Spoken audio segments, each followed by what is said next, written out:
the slideshow may look like once we come back from the break and cannot meet face to face. So I'm going to go back to chapter 16, which is the endocrine system, the first chapter in Unit 2, and the next test you have will be over Unit 2. So this will not only give you a chance to get a feel for this, it'll give you a chance to review for that test. So chapter 16 is the endocrine system. And I just remind you that the endocrine system works with the nervous system. They are both our major control systems of the body. The endocrine system works to do things that take a little longer but are more sustained, whereas the nervous system was a fast-acting, short-lived response. The messengers of the endocrine system are going to be called hormones, a word that derives from a word that means excite, and that's what they do. They turn on other cells. And they, because it's a chemical response, it is slower, but it is more long-lasting than a nervous response. And if you happen to be a scientist who studies the endocrine system, or hormones, or these organs, you are studying endocrinology. So the nervous system, again, initiates a rapid response compared to the slower response of the endocrine system. The nervous system response tends to be short in duration, could be the contraction of a single muscle, whereas endocrine system tends to have a longer duration response. The signals of hormones are around in the body for longer. The nervous system uses the electrical signals we talked about and neurotransmitters to talk between cells, and those cells are in close association. Hormones released by endocrine organs are going to be in the blood. They're going to diffuse around. They're going to be there for a lot longer and act at a further distance. So again, the nervous system specific location determined by an axon pathway. Endocrine system send its hormones to the blood, and anywhere there is a receptor for those hormones, they can be effective. So neurotransmitters short distance, hormones long distance. The endocrine system, the things that we control over sustained times, but slower to get going, would be things like reproduction, growth and development, even the maintenance of electrolytes, water, which is closely related to electrolytes, nutrients in the blood, cell metabolism, our energy balance, and even mobilization of body defenses are all things that would need a sustained response and multiple organs, multiple targets, not just a single target the way we would do it in the nervous system. Oops, wrong way. There are a couple of types of glands. We touched on them earlier in the year. There are exocrine glands. They produce things that are not hormones. They produce things like sweat and saliva. And exocrine glands have the ducts, the little tubes that carry their secretions to a membrane surface. The endocrine glands, what we're talking about in the endocrine system, are the ones that produce hormones, and endocrine glands do not have those little ducts. They don't have tubes that release their material to the surface of a membrane. They are going to release their materials into the fluid around cells, and that fluid will be picked up by blood and delivered throughout the body. Endocrine glands that are important would include the pituitary gland, the thyroid gland, the parathyroid, the adrenal, and the pineal glands. We've already talked about the hypothalamus, and the hypothalamus is actually part of both the nervous system and endocrine system, so it is a neuroendocrine organ. Even with these important endocrine glands, there are a number of other tissues that, while they would not be considered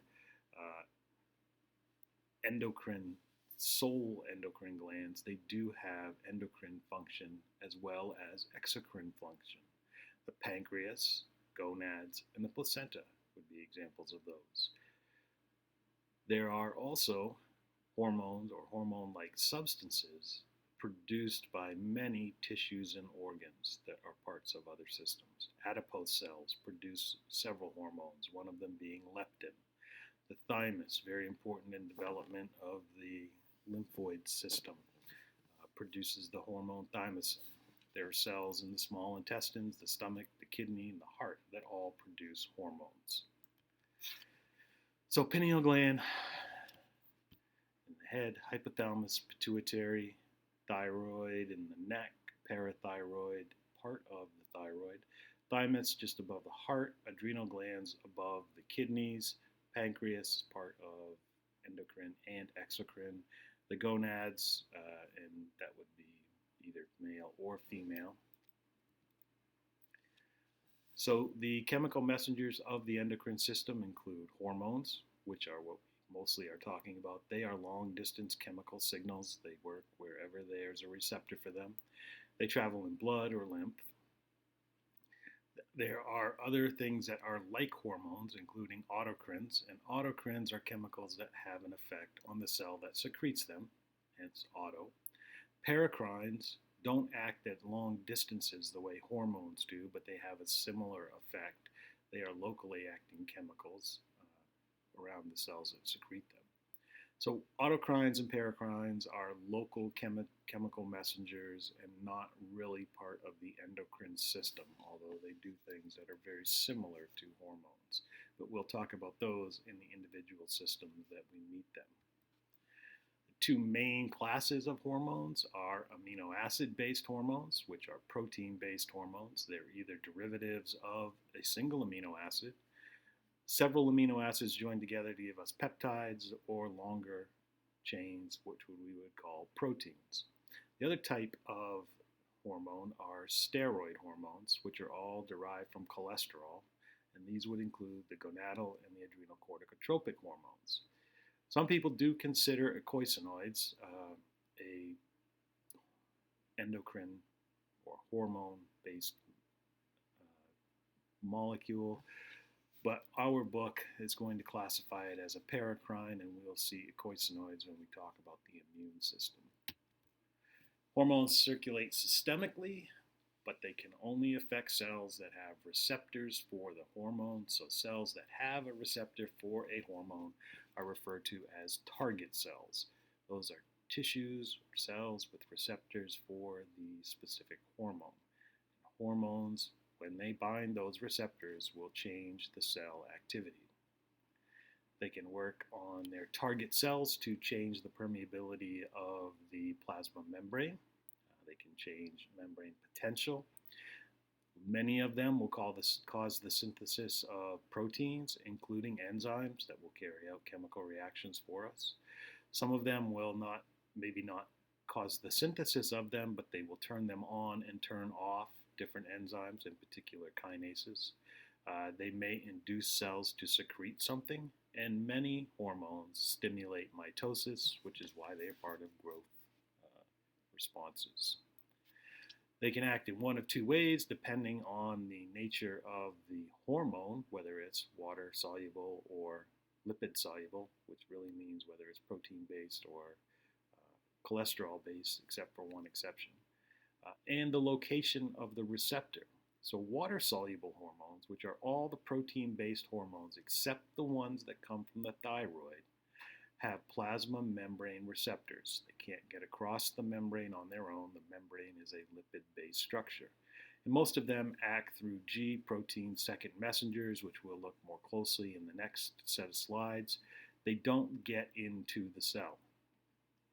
The lipid-soluble hormones, which are the steroids and the thyroid hormones, can get past the cell membrane. Because they're lipid-soluble, they can diffuse into the cell.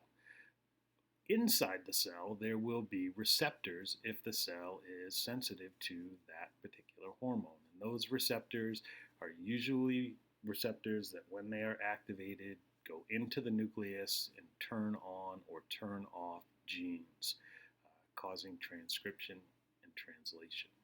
So they can enter the cell.